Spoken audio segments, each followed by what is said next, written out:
The rain had just stopped when Emily Parker stepped through the gates of Maplewood High for the first time.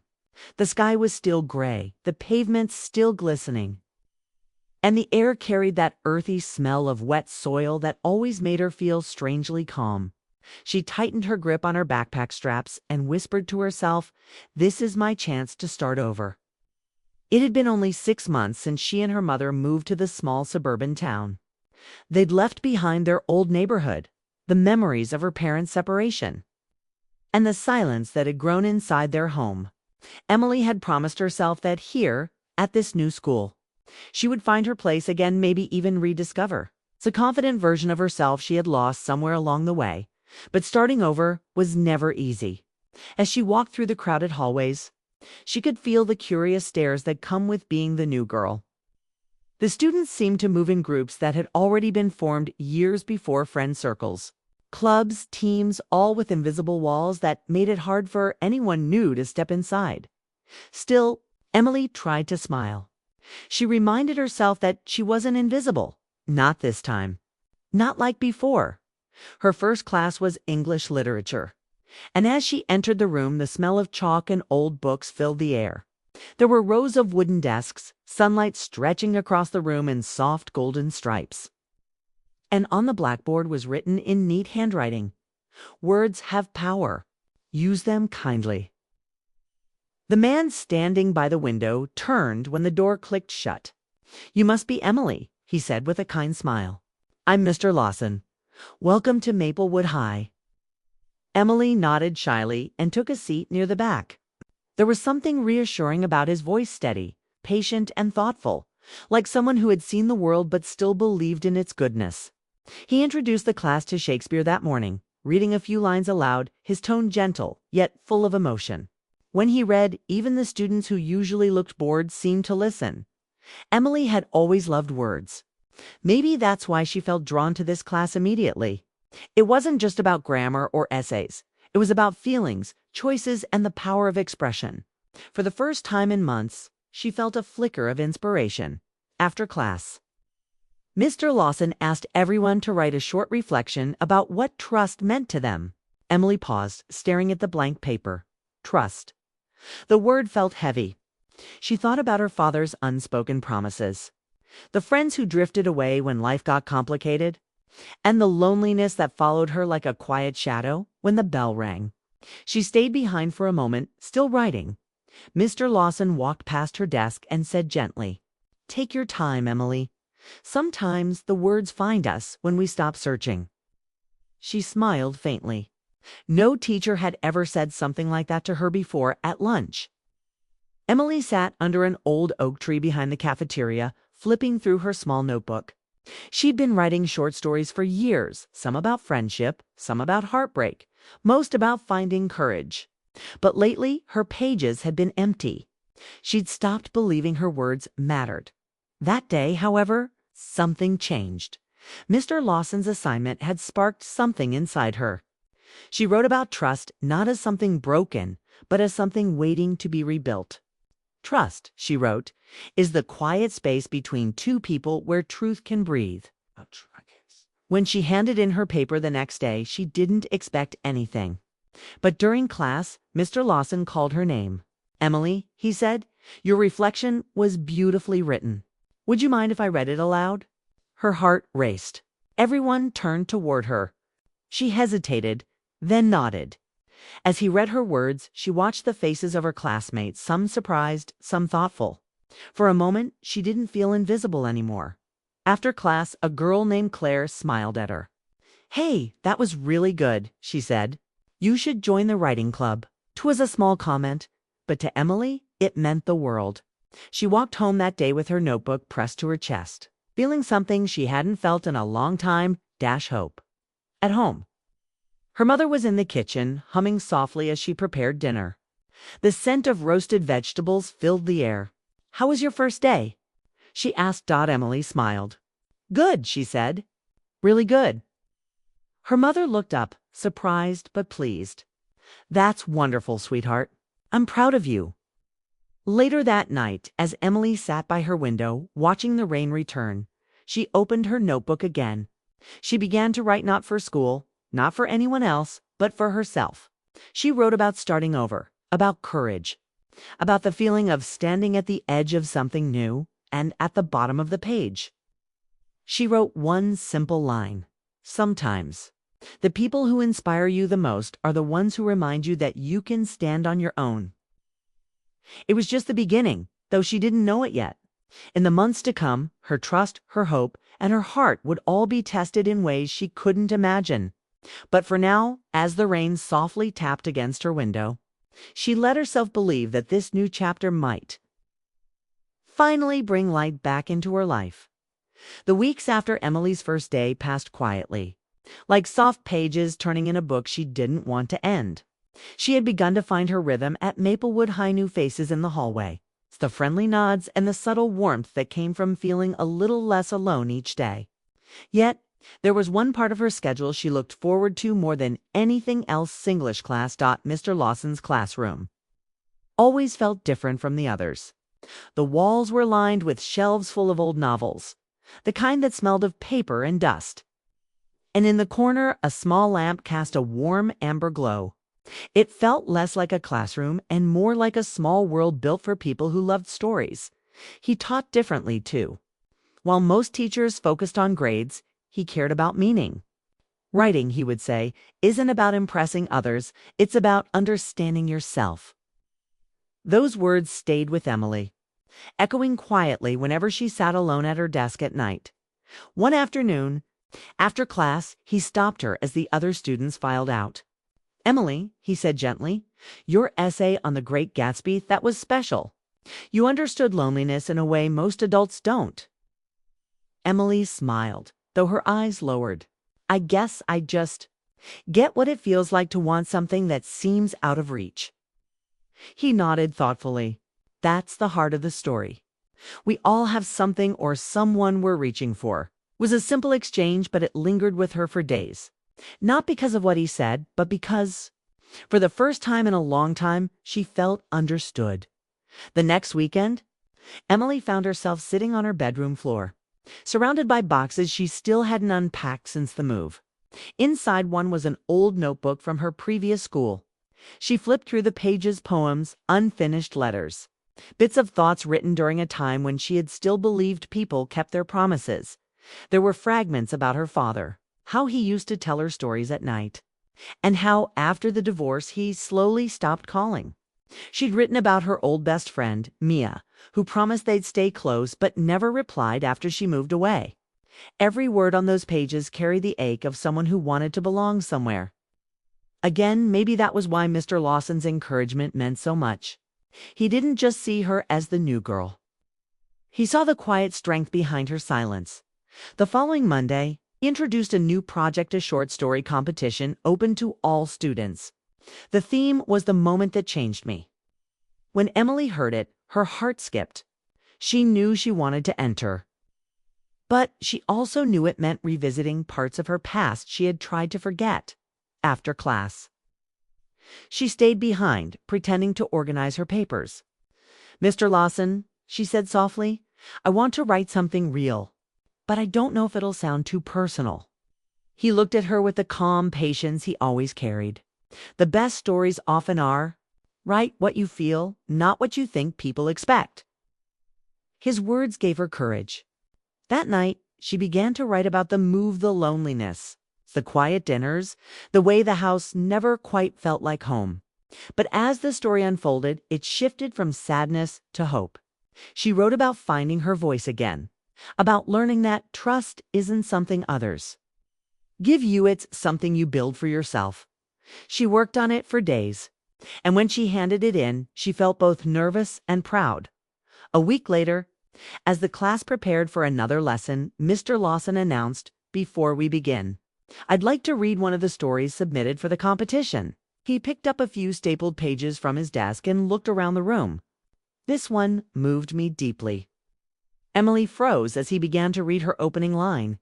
Her heart pounded. The room fell silent as her classmates listened. The story wasn't about anyone specific, it was about feeling invisible, about learning to hope again, but somehow every word came from a place she had never shared aloud. When he finished, There was a moment of stillness before the room erupted in quiet applause. A few students even turned to smile at her. Mr. Lawson met her gaze and said softly, "You've reminded us what honesty sounds like." For Emily, that was the moment everything changed. After class, Claire caught up with her in the hallway. "You were amazing, Emily," she said. "I think everyone needed to hear that." Emily laughed, though her voice trembled. "I just wrote what I felt." "Exactly," Claire said. "That's what made it real."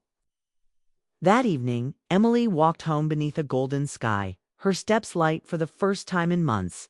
She had found her confidence again, not through recognition, but through the quiet realization that her words mattered. Boo.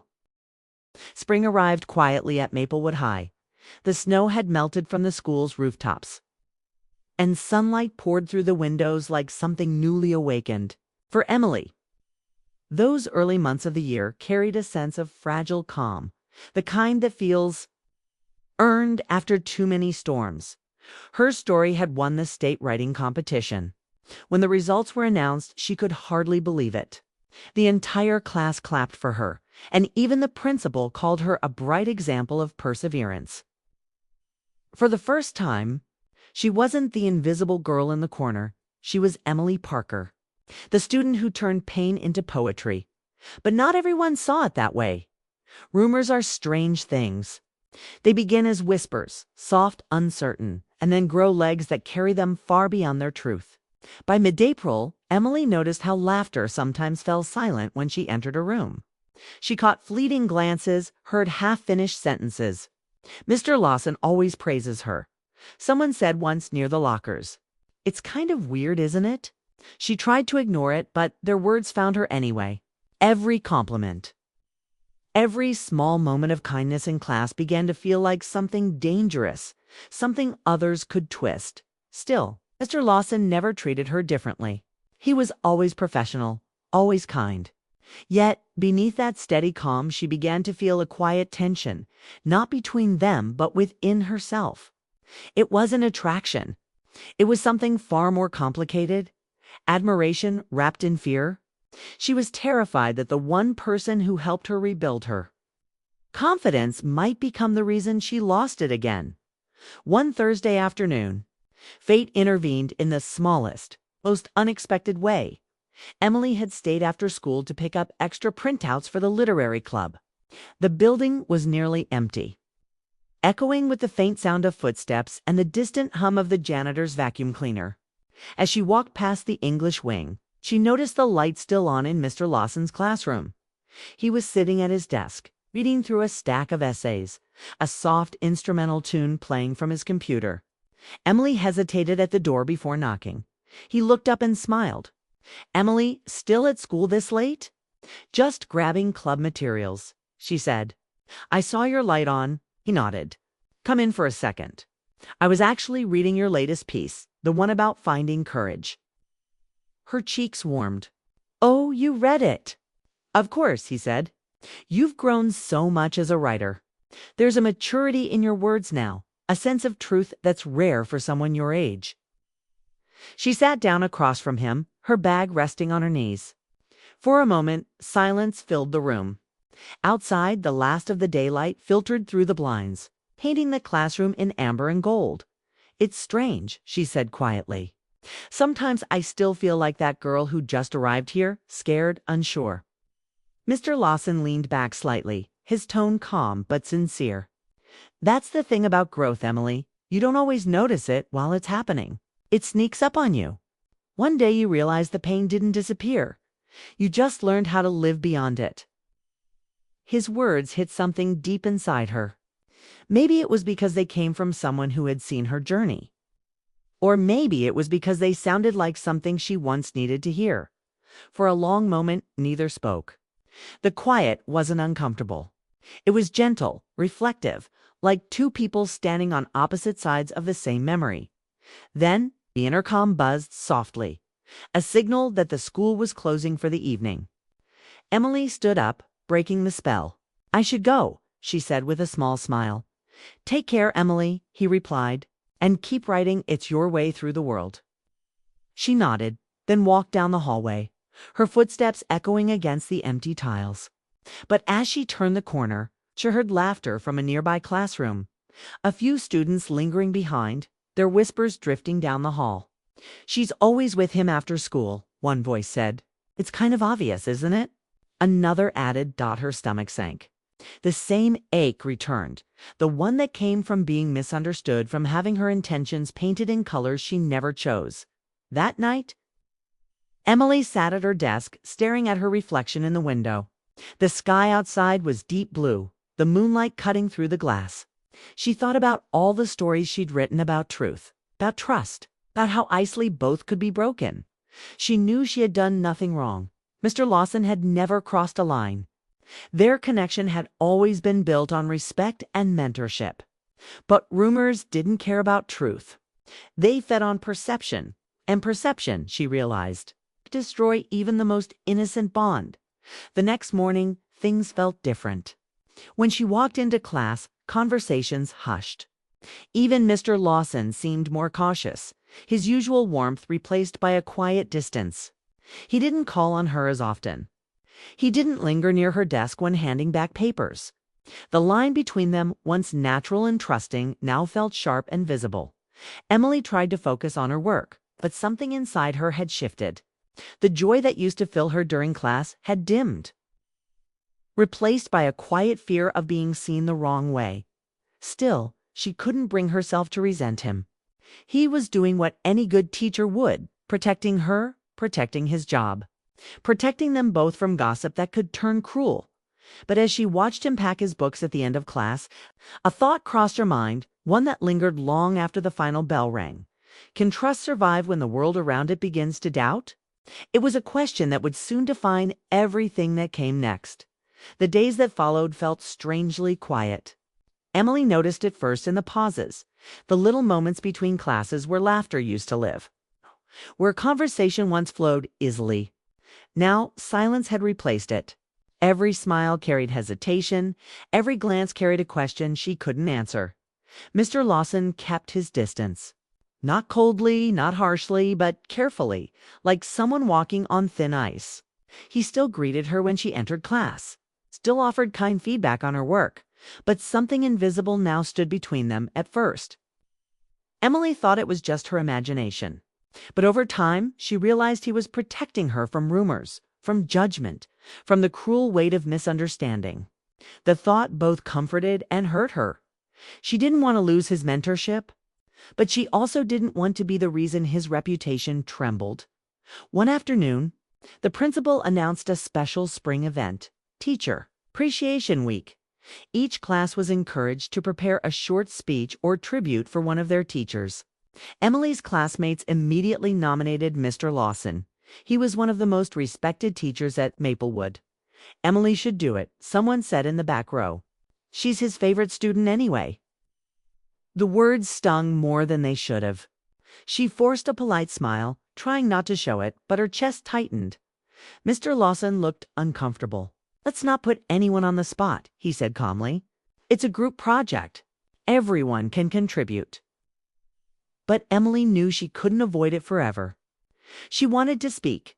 She wanted to thank him, not for favoritism, but for reminding her that words could heal. That evening, she sat by her bedroom window, pen in hand, thinking about what she could say. Her mind wandered to all the small things that had changed her life that year, the way he believed in her when no one else did, the way he listened without judgment, the way his simple encouragement made her believe she mattered. Yet, she knew she couldn't say any of that out loud. Not now. Not when every word could be misinterpreted. So instead, she wrote something safe, something simple. Some teachers teach subjects. Others teach courage. Mr. Lawson taught us that words can make people stronger. When she read it aloud during the assembly, her voice trembled slightly, but her words were clear. The auditorium filled with applause. Mr. Lawson smiled from his seat. Not the bright smile she remembered from earlier in the year, but something quieter, more careful, as if gratitude and sadness were sharing the same breath. After the event, Emily stayed behind in the auditorium collecting the leftover papers.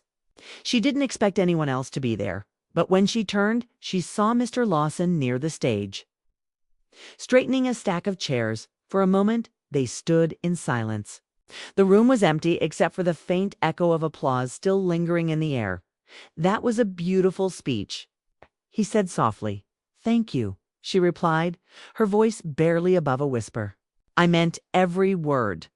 He nodded, looking at her with quiet sincerity. "You have a gift, Emily. I hope you never stop using it." She wanted to thank him, really thank him for everything he had done. But the words caught in her throat. There were too many things she couldn't say. That he had been more than a teacher.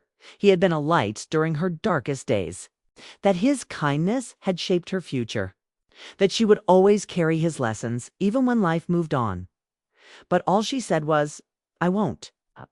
The weeks after that moment passed like slow waves. The rumors still surfaced occasionally, but their sharpness had dulled. Students had new things to talk about. And time, as it always does, moved forward. Yet Emily noticed something new in herself. A kind of ache that wasn't pain. Exactly, more like gratitude wrapped in longing. It wasn't love in the way stories describe it. It was something gentler, something that belonged to memory more than desire. She missed the way she used to feel in that classroom, free, seen, unafraid. But she also knew that things could never be the same. Some connections are meant to change shape, to become quieter, softer, or distant. Not because they were wrong, but because they were real, one after. The school year was drawing to a close, and the campus was alive with the restless energy of final exams, projects, and plans for the summer. Emily had grown quieter in recent weeks, focusing on her writing, her schoolwork, and the slow process of finding peace with what had happened. Yet a tension lingered, invisible but persistent, a quiet weight she carried when she walked past the empty English classroom, when she passed Mr. Lawson in the hall, or when she thought of the speech she had given weeks earlier. Then came the day of the spring awards ceremony. The auditorium smelled faintly of polished wood and fresh flowers. The stage was lined with banners celebrating students' achievements, perfect grades, art competitions, and literary honors. Emily sat in the second row, her notebook on her lap, listening to the principal call names with practiced cheer. When her name was called for the writing award, her heart skipped. She walked across the stage, trying not to let her nerves show. Her essay, the one she had poured every fragment of her experience into, had been chosen not only for the state competition, but also for publication in the school's literary journal. She had earned recognition, yet something deeper pulled at her chest, longing she hadn't quite acknowledged until this moment. From her seat, Mr. Lawson's eyes found hers. He was standing in the back, observing quietly, a gentle smile on his face. He didn't clap loudly or draw attention to himself, but Emily felt a warmth that steadied her heart. For the first time in months, she felt that quiet connection, that unspoken understanding, stretch across the room like a bridge. After the ceremony, as students and teachers began to filter out, Emily lingered. She wandered back to the empty English classroom, drawn by habit and by something she couldn't yet name. The sunlight streamed through the windows, and the room smelled faintly of old books, ink, and memories. And there he was. Mr. Lawson had returned to gather some remaining papers for the next year. When he saw her, he didn't startle or hide. He simply smiled, a smile that carried years of patience, quiet pride, and understanding. "Emily," he said softly, "congratulations. You deserve this." "Thank you," she replied, her voice a little shaky. It means a lot to hear you say that." He nodded, and for a long moment neither spoke. The room was quiet, the shadows of the late afternoon stretching across the floor. Finally, Emily took a deep breath. I wanted to tell you something," she said. "I don't think I ever said it properly before." "What is it?" he asked, his tone gentle, patient, encouraging. She hesitated, searching for the right words. "You made a difference in my life. More than anyone else has. You believed in me when I didn't even believe in myself. And I don't know how to explain it, but I needed to say thank you." Mr. Lawson's expression softened. He stepped closer, but kept a respectful distance, his presence steady and calm. "Emily, you don't need to explain anything," he said. "I saw the strength you had all along. I only helped you notice it." Her chest tightened, a mix of relief and emotion washing over her. I know you didn't do anything wrong. But I was scared. Scared of losing the confidence I found here. Scared of misunderstanding. Scared of everything." He nodded again as though he understood completely. "Fear has a way of hiding the truth, Emily, but it doesn't erase what's real. The courage, the trust, the words you write, those are yours. They always were, and they always will be." For the first time, Emily felt the invisible weight she had carried for months begin to lift. The fear of judgment, the ache of longing, the hesitation that had kept her silent, it all began to dissolve in that shared understanding. "I think. I've been afraid of being honest with myself," she admitted. "I didn't want to ruin what we had. What I felt? The respect, he smiled gently, a quiet mixture of pride and compassion in his eyes. "Emily, respect is never ruined by honesty. And admiration, true admiration, is never something to be hidden. It's a gift. And you've given me the gift of your trust every day." The room felt suddenly sacred, not because of ceremony or applause, but because of the sincerity that passed between them. No one else was there. There was no judgment, no pressure, only the quiet truth of words spoken aloud. For a long time, they simply stood there, sharing a silence that was rich with understanding. It was a turning point, not dramatic with shouting or confrontation, but profound in its quiet clarity. Both had carried unspoken emotions, hesitation, and care for one another. And now those feelings were no longer trapped in the shadows. They were acknowledged, understood, and cherished in their proper place, as mentorship, as respect. As the kind of admiration that inspires growth, Emily finally smiled, genuinely, without fear or doubt. "Thank you," she said again, this time with lightness, with confidence, "for everything." "And thank you, Emily," he replied softly, "for trusting yourself, for trusting your words, for trusting the journey." Outside, the sun dipped low, painting the sky in pinks and golds. Emily stepped into the warm glow, her notebook tucked under her arm. She felt something she hadn't felt in months. Clarity, hope, and the quiet joy of knowing that some connections, even when complicated, can heal, teach, and remain beautiful, safe, pure, and unforgettable. The turning point had arrived. The last week of school arrived quietly. Like a slow exhale after a long winter, Maplewood High was buzzing with farewells, yearbook signings, and the excitement of summer just over the horizon. Emily Parker felt a strange mix of anticipation and melancholy as she walked through the halls. She had come to know so well to her awards. Essays and accomplishments had earned her recognition. But it wasn't the trophies or applause that lingered in her heart. It was the journey she had traveled, the lessons she had learned, the challenges she had overcome, and the quiet moments of understanding she had shared with Mr. Lawson. One sunny afternoon, the English classroom was quiet for the first time in weeks. Most of the students had already left for summer, leaving Emily alone with her notebook. She wandered through the rows of desks, noticing the familiar sunlight falling in golden stripes across the floor. For a moment, she remembered the very first day she had walked in here.